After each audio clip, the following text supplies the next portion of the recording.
ঢাকার কেরানীগঞ্জে আবদুল্লাহপুর এলাকায় স্বামী স্ত্রীর পারিবারিক কলহের জেরে স্ত্রীকে হত্যার অভিযোগ উঠেছে স্বামী নূর মোহাম্মদের বিরুদ্ধে। শনিবার দুপুর ১২টার দিকে মোসাম্মৎ নার্গিস নামের এক নারীকে তার স্বামী নূর মোহাম্মদ হত্যার অভিযোগে স্থানীয়রা আটক করে।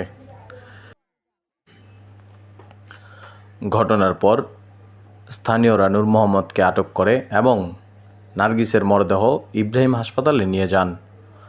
হাসপাতালে পৌঁছানোর পরে কর্তব্যরত চিকিৎসক তাকে মৃত ঘোষণা করেন।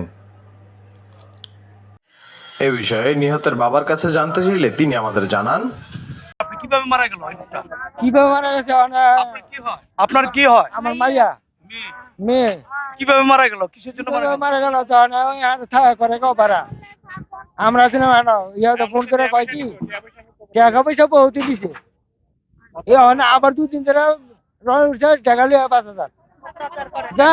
আমি আর টাকা দিব কই থেকে? আমি দিন মজুরি করে কাজ করে খাই, আমি টাকা কই থেকে দিব? এই ঘটনার তদন্ত চলছে বলে জানিয়েছে পুলিশ।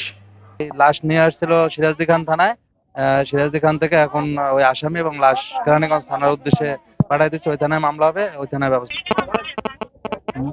মারা গেছে এখন আমরা ধারণা করতেছি যে তাকে শ্বাসরোধ করে বা অন্যভাবে তাকে হত্যা করা হয়েছে। কারণ হলো তার গলার যে যে দাগ, এই দাগে ফাঁস দিয়ে মরার মতো তার দাগ না, হ্যাঁ, আর তার সিমটমেও ফাঁস দিয়ে মরার মতো কোনো সিমটম নাই।